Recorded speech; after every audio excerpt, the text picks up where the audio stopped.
Donc bonjour à tous, je vais vous présenter ce matin le fonctionnement du SG7. Alors j'ai pas pu sortir dehors parce que le temps est pas terrible du tout, il pleut, voilà, tout simplement. Donc là on va tester, je vais vous faire voir justement au niveau discrimination avec un tournevis. Après ici on a une roche en fait, une sorte de petite roche, une très grosse forte minéralisation trouvée dans le sable noir. Et ici, une alliance, voilà, juste pour vous faire voir le fonctionnement. Donc alors, voilà l'écran, comment il se présente. Alors, attendez, je vais essayer de bien vous faire voir. Voilà.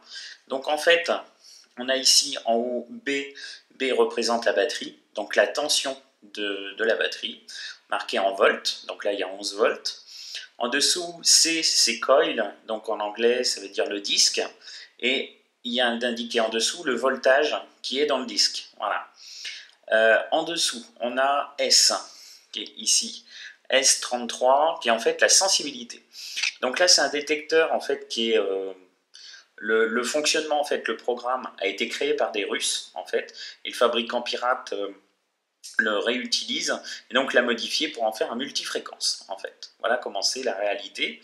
Donc en fait, S33, la sensibilité minimum est en fait à S99 et la sensibilité maximum est en fait à S10 parce que après si on descend en dessous, il devient encore plus instable.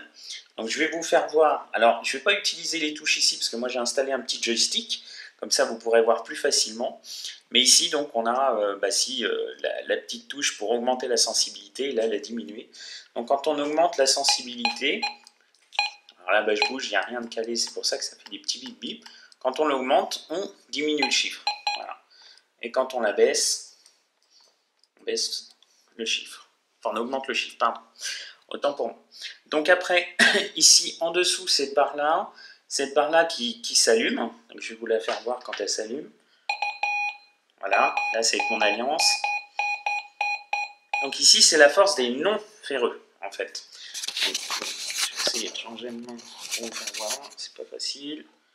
Alors, ici, vous voyez avec l'alliance, et zoomer.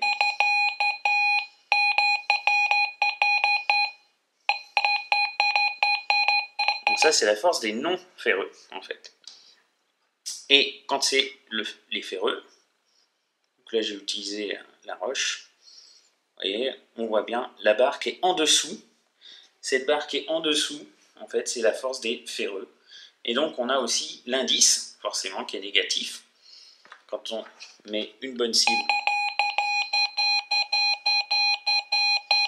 l'indice est positif. Et aussi on a le petit carré qui nous indique en fait les fréquences aussi qui réagissent. Mais en même temps ici c'est l'échelle en fait de conductivité. Voilà.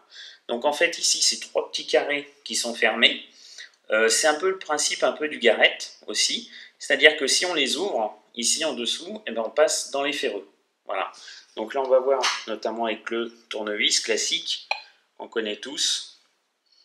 Voilà, vous voyez, le carré, des fois, même si le petit carré, lui, peut bouger, l'essentiel, on n'a pas de son, on voit bien la force des ferreux, et on a un indice négatif. Voilà, on entend bien. Et donc, après, on remet l'alliance. Ça vous permet